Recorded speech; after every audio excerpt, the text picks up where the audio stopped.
tonight's the Uposatha. So we've come together to practice and chant as a community.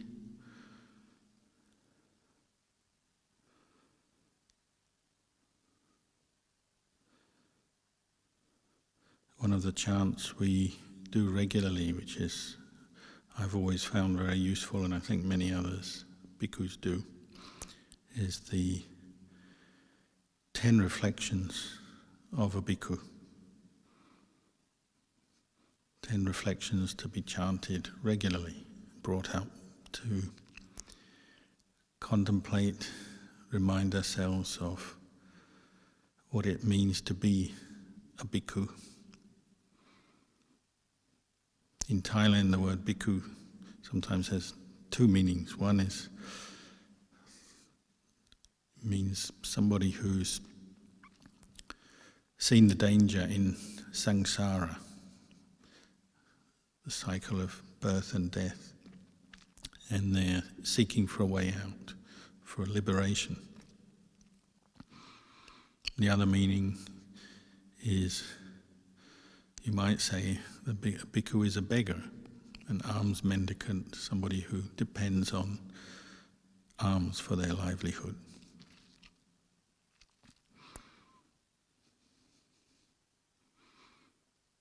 We also use the word samana. So another perception we develop as monks, as bhikkhus, is samana sanya. Bringing up the perception of being a samana. A samana is maybe one who is a recluse or renunciant. Rinpoche used to say somebody who's peaceful. Peaceful from the defilements and from the behavior of the defilements. So these 10 reflections, they aid us when we bring them up, chant them, in developing and cultivating the perception of being a samana, being a monk. The last time we were in Adelaide Airport, we were standing waiting for someone, and we had our backs to a bookshop, the sort of bookshops you get in airports. And I turned round, and one of the books on the rack facing us said, "Think like a monk." I don't know if it's a bestseller, but it was there. So again, that brought up the reminder, what does a monk think like? I didn't read the book, so I don't know what the author's opinion was. But those kind of experiences jog your memory or remind you, bring you back to who you are as a monk, even just seeing the word monk.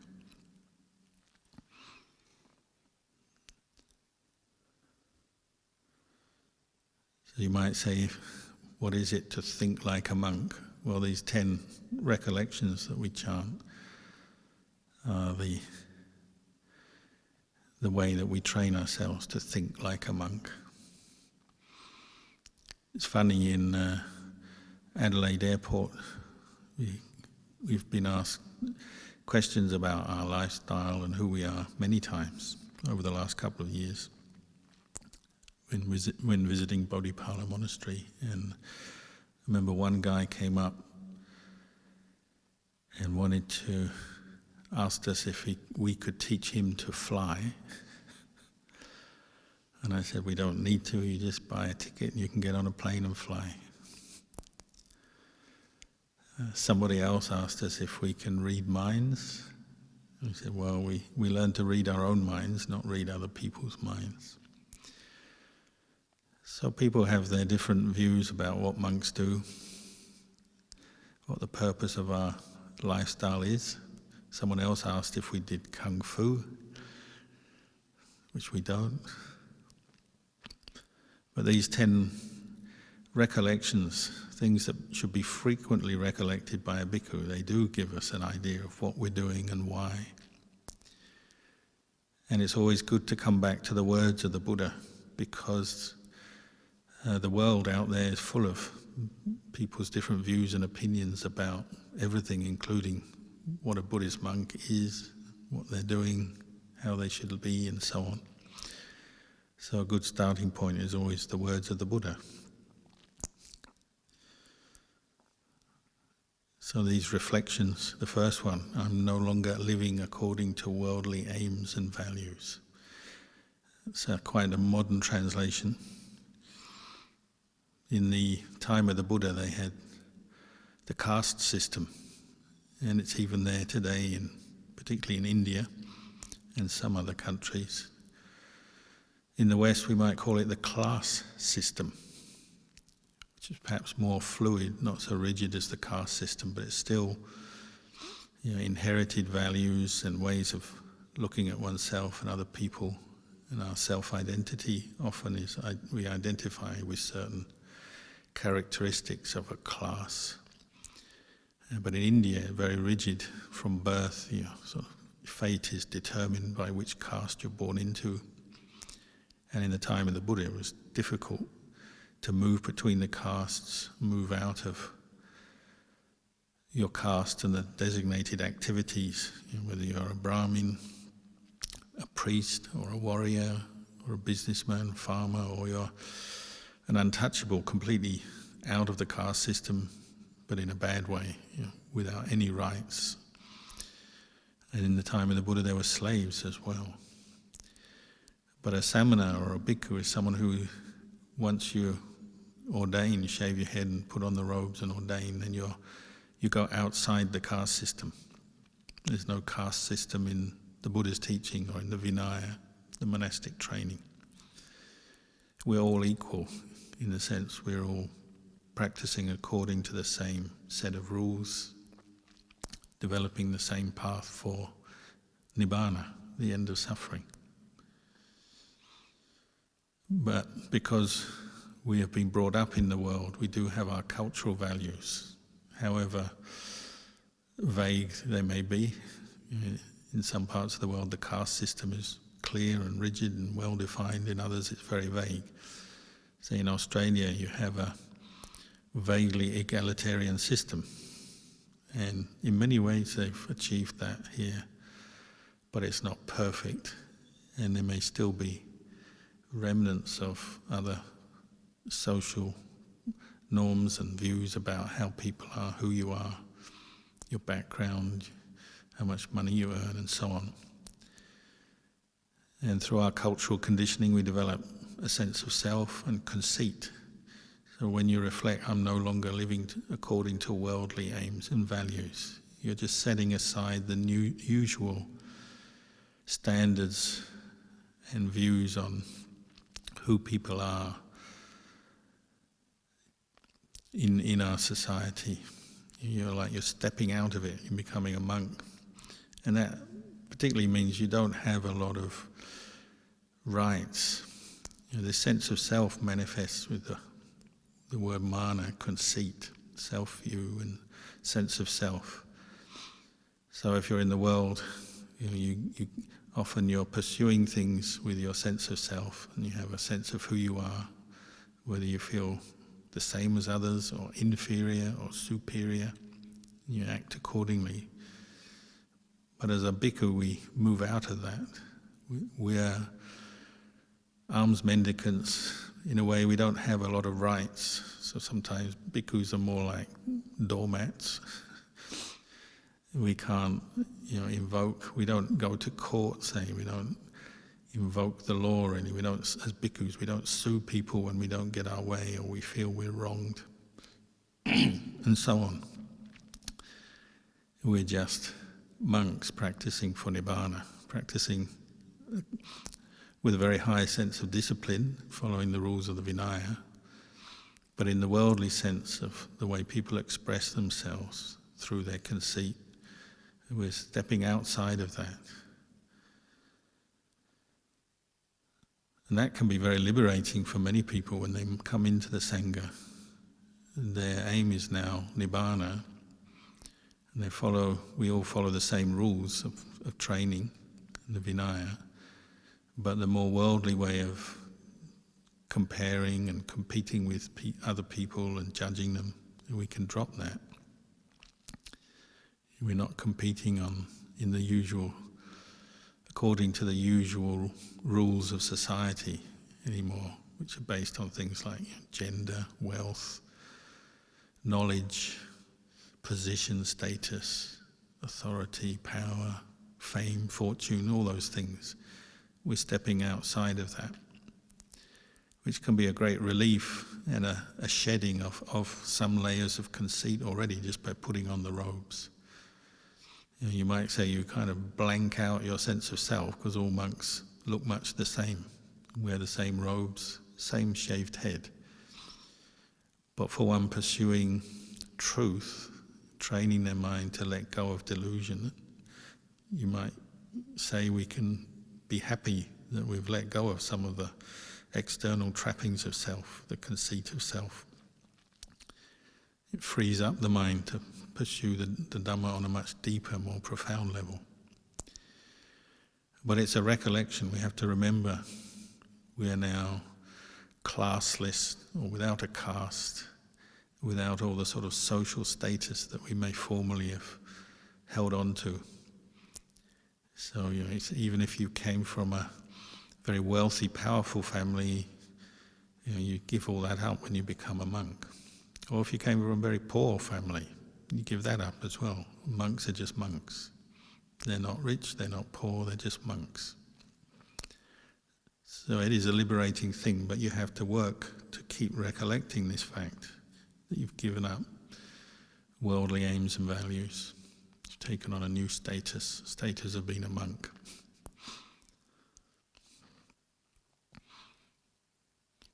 The second recollection is that everything I have and use is a gift from others. We are dependent on the compassion, the kindness, the faith of the laity for our livelihood. We're not allowed to ask for anything from anybody unless they've given us an invitation.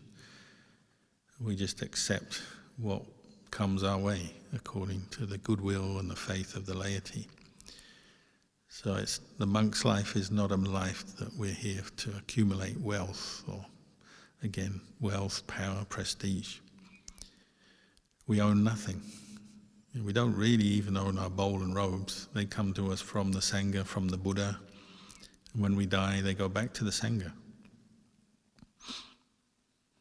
We own nothing. The buildings belong to the Sangha, so they belong to everyone. All the other requisites, things that are offered, belong to everyone. The food is shared out with everyone. But we do depend on the faith of the laity and the support. So recollecting that every day when we collect alms food and eat it, usually brings up a sense of gratitude, appreciation, compassion, because lay people have to work hard and then they're still willing to share what they have with us. And in a certain sense of responsibility or duty to reflect on the use of the requisites as we chant, another one of our regular chants. And we're using the requisites to support the practice for liberation, cultivating the Eightfold Noble Path. That's the purpose of it all. If you're in the monk's line to amass a big pile of wealth for your future, to gain financial security, you're in the wrong place. It's not gonna work. And we're lucky these days, the world is affluent and Buddhists support us very well. So we can be grateful that we have plenty of what we need most of the time. You don't always get exactly what you want, but you get enough. So that's our good fortune, but we still have to be mindful of the fact we depend on others for everything. Every last thing we use, where we sleep, what we eat, if we travel, going to the doctor or receiving medicines, everything comes from the goodness, the kindness of others. And that can be a great motivation to practice. The more we practice, the more we're giving back spiritually to others, whether we teach others or just through example.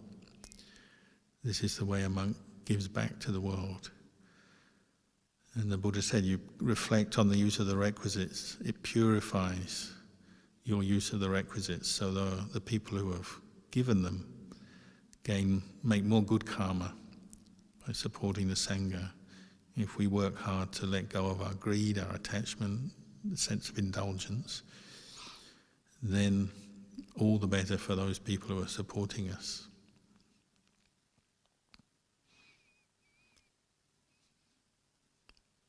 The next recollection is also linked to the first two. I must strive to abandon my former habits. We're no longer in the normal kind of way of society, going about our business to earn money and get ahead. We don't have a lot of material things, we don't necessarily have much influence in the world. And then we are now a samana, keeping the Vinaya. It's actually a more demanding code of conduct than just, say, living in the world. We're still subject to the laws of the world and some basic agreed common practices that humans in most societies follow, but the Vinaya requires a much higher level. So we have a duty to learn it and practice it, keep it up, because that's part of who we are and what we do. In Thailand, they actually use the word a monk is of another gender. So you have male, female, and then you have monk, renunciant. It's like another gender. We're celibate, so we're not pursuing sexual partners or pursuing relationships as a monk. We're kind of totally different from everyone else around us, so we are like another gender. And that means shedding a lot of our former habits, changing our habits, the way we speak, the way we act. And this is where the practice of mindfulness comes in, particularly the first foundation of mindfulness.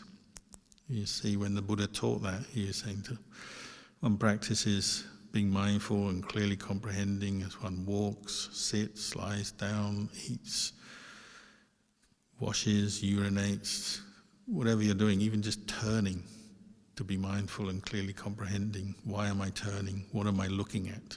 What am I doing right now? Particularly the first foundation of mindfulness is a change of habit. As we practice more awareness of what we're doing and why, and then who we are. We're samanas, we're bhikkhus. That's reflected in our actions, and then of course our speech as well. We practice right speech and follow the Vinaya in the way we talk to others. That's a huge change, a dramatic change in the way we're doing things. Hopefully we all see it's a change for the better, but it requires effort, developing mindfulness of action, mindfulness of speech. Because we've changed. We're no longer following our old habits. We don't have money and wealth, so we can't just do what we want when we want all the time. We can't go shopping or go on holiday or go here, go there, buy this, buy that. This is a big change, but it's a change for the better. And it's facilitated by the practice of mindfulness, clear comprehension, and particularly in our speech, our actions, becoming a monk in speech, becoming a monk in behavior. It may take time, so we all notice sometimes we fall into, we say, worldly habits or the habits of lay people. So then we have to re-establish mindfulness and sort of pull ourselves out of it. But over time, the monastic training, the peace and quiet of the forest, the practice we do does change us, at least externally. And we no longer act like we might have formerly acted as a layperson. But it does require that effort, and to see the need for certain habits have to be abandoned and then new habits taken on.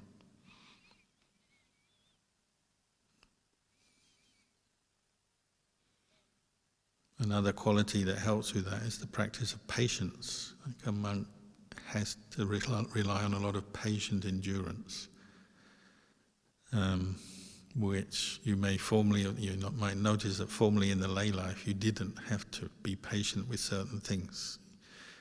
You have that superficial freedom in the lay life. If you don't like something, you don't do it. If you don't like somebody, you get away from them. You're constantly following your preferences to try and get what you want and get away from what you don't want, to do what you like, not do what you don't like, to eat what you like, avoid what you don't like, and so on. Everything with following our preferences as much as possible.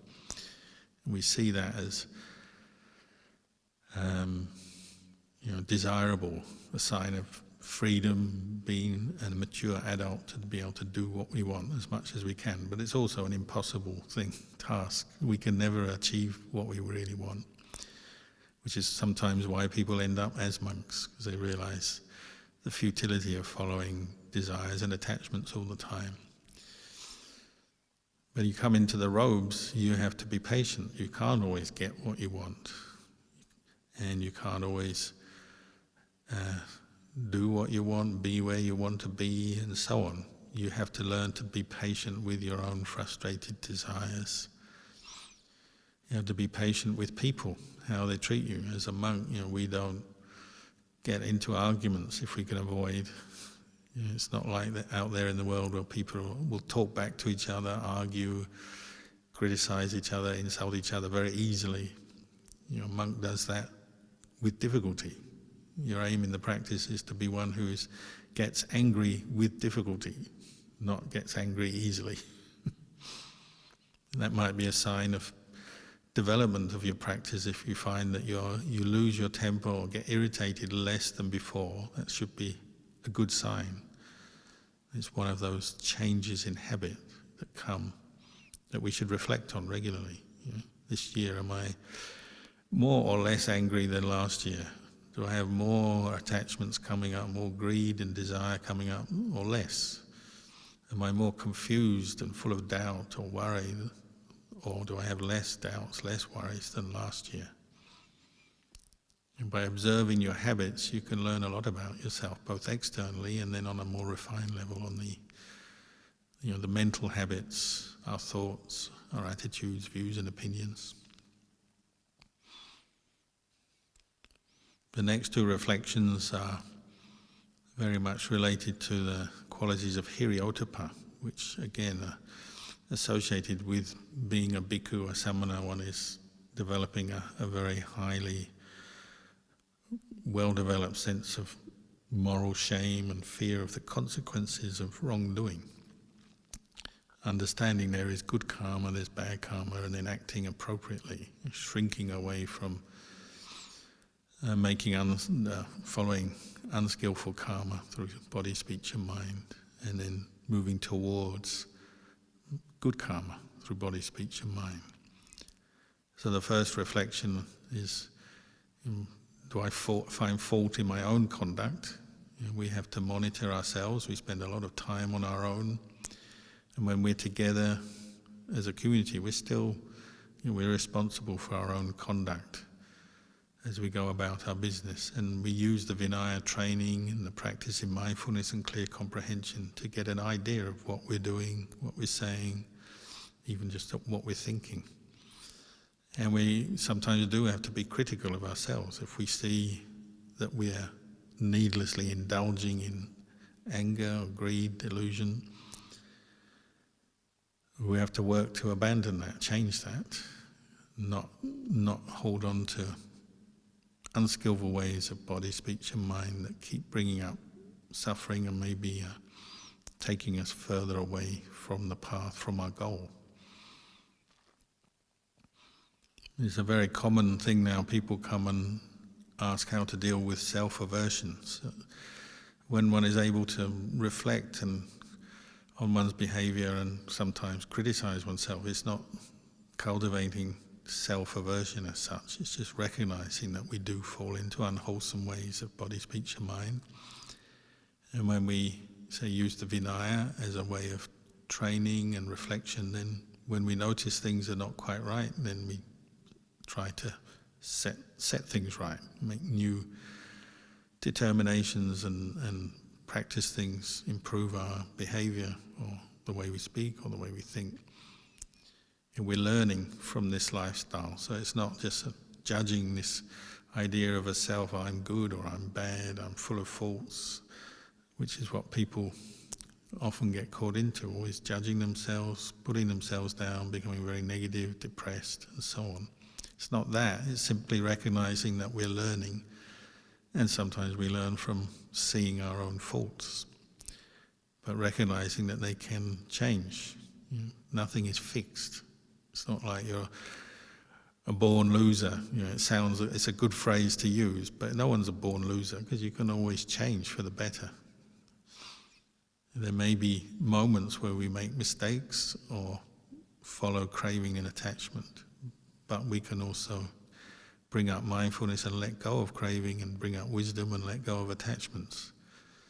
So nothing is fixed, but we do have to learn how to reflect on ourselves and our behavior. And similarly, we bring up hiriyottapa, when we consider the group you live in. Say, one way we learn the Vinaya is through living with others who are practicing it, practicing mindfulness, practicing living in a moral, ethical way, practicing in ways that support the arising of insight. So as we live as a group, we'll get feedback from the group. So sometimes, particularly if we're very new, then people might tell us something that we don't know, that we should be doing, a duty that we should be doing that we didn't know or forgotten about through inexperience. Or just living with people who are practicing mindfulness, keeping the Vinaya, reflecting on the Dhamma, just that in itself helps to keep up our own effort in the practice by living with fellow samanas, fellow bhikkhus who are each in their own way setting some kind of example, and we all benefit from that. And we do sometimes think about, well, what do other people think of my behavior? It's a reflection. What I'm saying, is it acceptable, agreeable to the Sangha, to the group of bhikkhus, novices, laymen I live with, or not? And obviously the most extreme immoral behavior, probably everyone would say, oh, that's not acceptable for a monastery or for a bhikkhu. On a more mundane level, well, sometimes we have moments where we lose our mindfulness and maybe somebody else picks us up or says something. It's not always an easy skill to admonish another monastic, but sometimes it's done directly or indirectly. And probably more practically, we just get the good example of living with other monastics who encourage us to practice, put effort into our practice, just as our efforts can be encouraging and support others.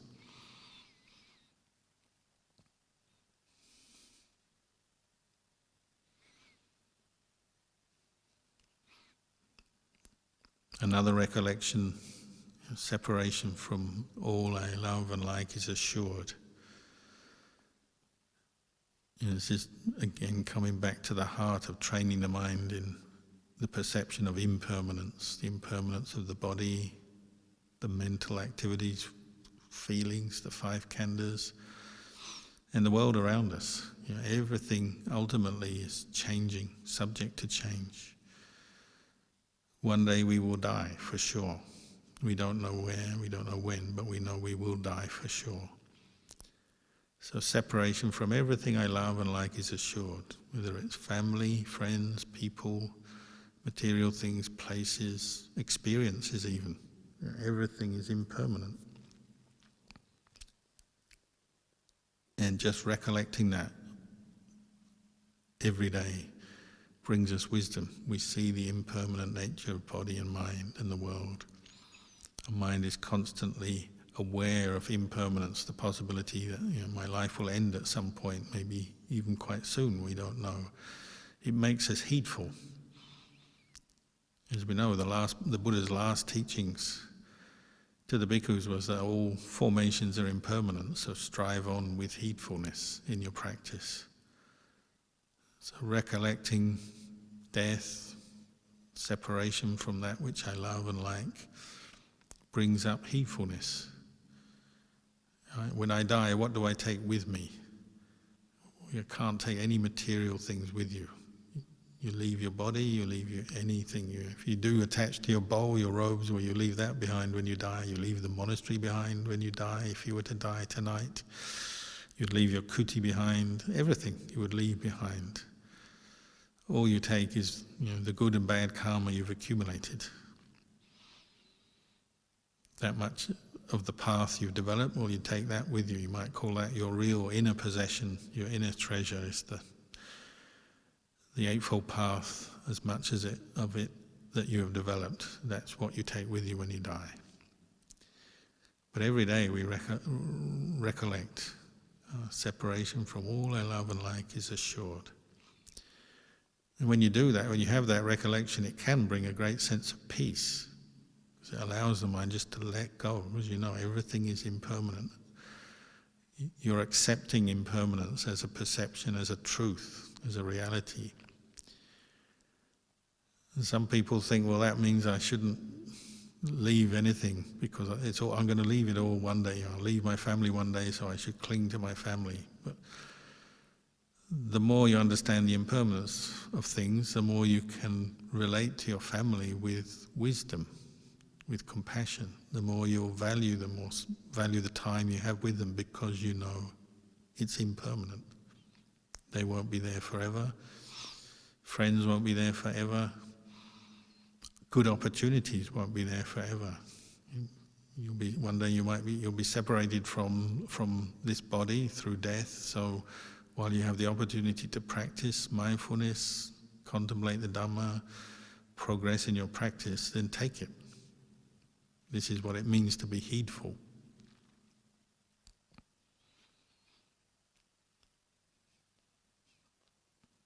And the Buddha also encouraged us to recollect on karma. We're the owners of our karma. Again, because we are subject to death, we'll die at some point. We don't know when, but we will die for sure. Think about the kind of karma you want to make in your life every day. As a monk, we're leaders of the Buddhist community, so our aim is always to cultivate the path, good karma. Ultimately, it's the karma that ends all karma in Nibbana. The Arahant doesn't make karma anymore, but until we've reached that point, we're making karma. So every day, ask yourself, what kind of karma are you making, good or bad, through body, speech, or mind?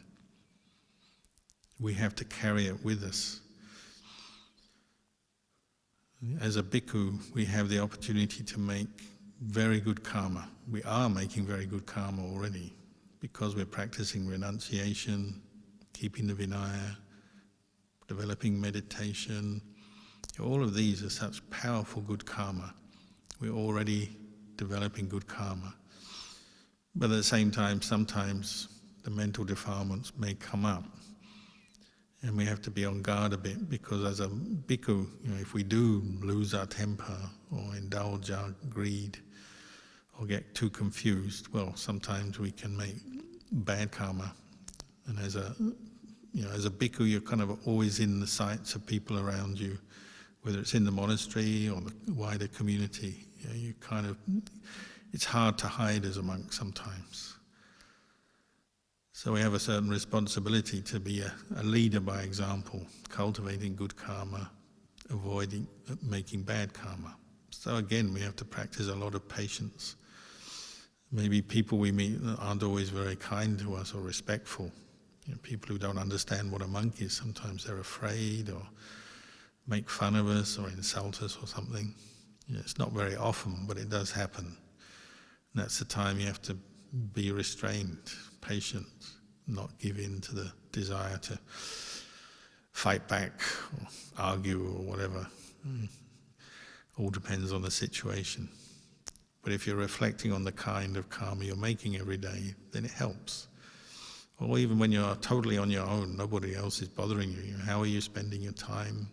Are you indulging defilements or are you letting them go? Are you seeing defilement, as something to be abandoned, or are you slowly accumulating more defilements?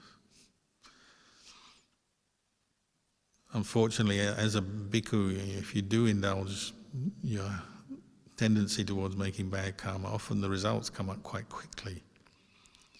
The lay life is more complex and more things are happening, so often you don't see the results of your karma so quickly. But as a bhikkhu, if you do something, you say you break your precepts, then often the results come up very quick. You yourself often feel very unhappy inside, and people around you, if they know, they're not comfortable, and things happen.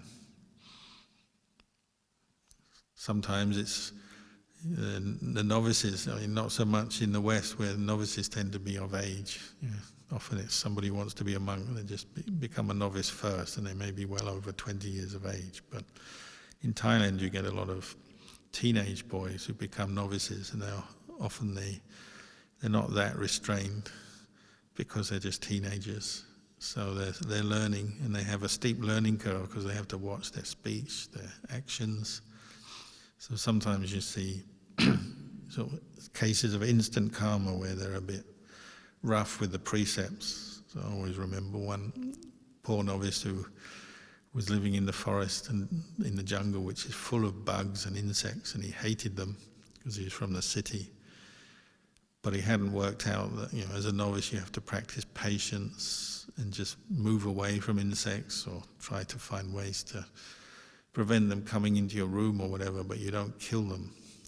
And he quickly decided that was the way he was going to deal with insects, he's just going to kill them. So he got a box of matches and started burning the ants that were walking up into his hut in the forest. The way you get a trail of ants walking up a staircase, so he's just burning them one by one. And then that night he got stung by a hornet. And everybody quickly said, you see, if you don't keep the precepts, this is what happens. But he was quite smart. He learned his lesson very quickly, having realized that inflicting pain on others quickly brings pain back to ourselves. He stopped. But karma for a monk often ripens like that. We get good karma ripening, we do good, we remember the good we've done, and it's very supportive in our practice of meditation, just a general sense of well-being.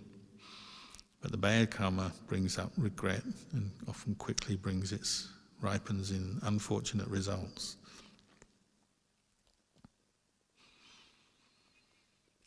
Another reflection which is very well known, one that Ajahn Chah used to talk about all the time, the days and nights are relentlessly passing.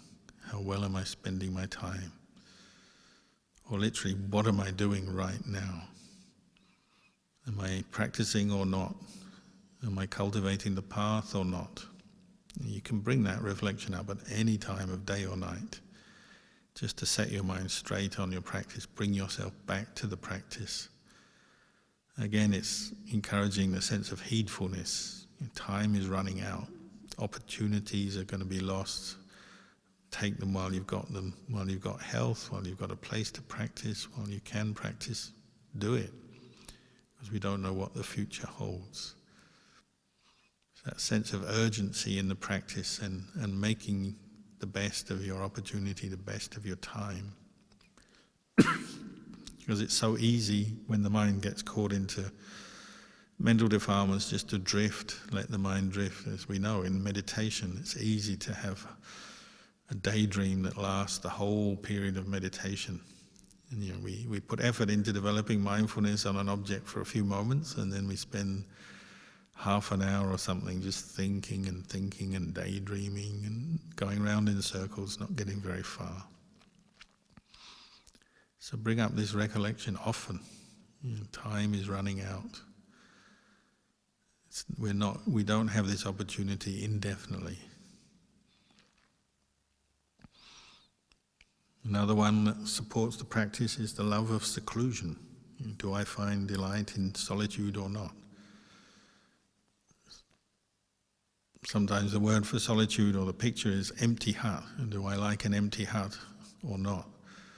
It's understandable sometimes we have our craving for a bit of social interaction. And that is part of the practice. We help each other, give each other support, advice, but at the same time it can become an attachment, can't it? Just the mind just seeking distraction in socializing and hanging out with other Sangha members or lay people. Can you spend the whole day in your hut on your own, happily? That's a good reflection, isn't it? How happy are you to be on your own in your hut? Or is your hut, do you see your hut as a place you really don't want to go to? You always want to be out in a more public area. In case somebody is coming along, you can have a chat with them or get some kind of stimulation from something, whether it's books or computers or whatever. Try to see the value of solitude, so that when you go back to your hut, it's an empty hut. You really value that. And sometimes they even compare Nibbana to being in an empty hut. The mind of Nibbana is like an empty hut. It's empty. There's no more karma being made. There's no more sense of self. There's nothing more to cling to or want from the world. The mind is still, peaceful, like an empty hut. The more you appreciate the perception of an empty hut and the perception of the value of seclusion, then you'll incline towards it and you use it as a good foundation, particularly for developing states of samadhi. When you're in your hut, that's a golden opportunity to practice, whether you're feeling tired or energetic, lazy, or content to be putting forth effort. Whatever's going on in your mind, you're peaceful, you're disturbed. If you're in a quiet place, you have the opportunity to learn from your experience, develop mindfulness, quieten your mind, develop insight into the three characteristics. And many people in the world would, they jump at the thought of having a chance to be in a hut in the forest for a period of retreat. But when you are living in a hut in the forest constantly, sometimes you take it for granted. Maybe even you get aversion for it. Just going back to the same old hut. Nothing happening. But if your mind is inclining towards peace, stillness and clarity and insight, then nothing happening may be quite good. You can really see the truth then. If you're always craving stimulus from people and activity, then you may miss a lot of the truth and you end up with a lot more stress. The last reflection is probably the one people feel worst about. Have I gained any freedom or insight that when I die I'm not feeling ashamed? When my spiritual companions ask me about my practice, I don't feel ashamed. We don't have to take it too hard. Any kind of insight is a spiritual insight, is something that you've gained from the practice. So just appreciating the value of sila, the value of dana, that's insight.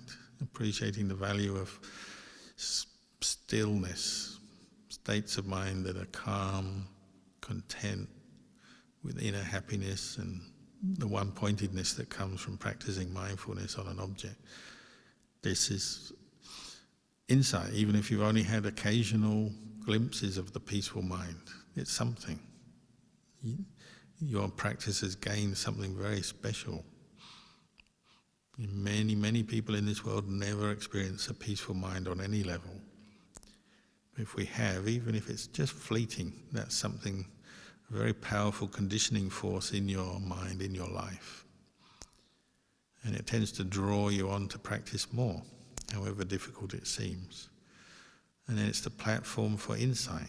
You just coming to understand the impermanent nature of physical and mental phenomena, seeing their unsatisfactory nature, that you can't cling to them for any lasting happiness, and seeing that everything is a process of causes and conditions, giving one thing giving rise to another, seeing the lack of self in the body and the mind, removing the delusion of self. Any small insights or bigger insights into that is something very powerful, very important for us.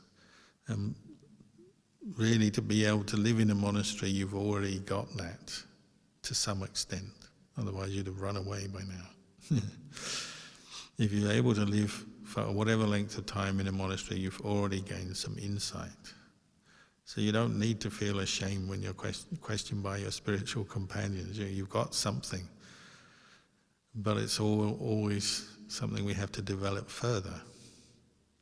The practice of the Dhamma leads onwards, developing the Eightfold Path, the 7 factors of enlightenment, and so on, all the good qualities that the Buddha pointed to. These are qualities that we have to mature through the practice. So there's always more to do, of course.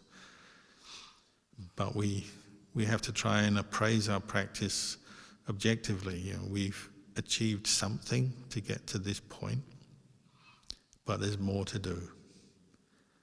So we don't get too fixed in sort of rigid self-view. I'm hopeless, I can't practice. You will have done a fair amount of practice already on every level, dana, sila, bhavana, but there's more to do. And then appraising yourself, well, what more is there to do? I need to put more effort into my sitting and walking. I need to be more mindful of my speech, the way I use the requisites. There's always more we have to learn and practice.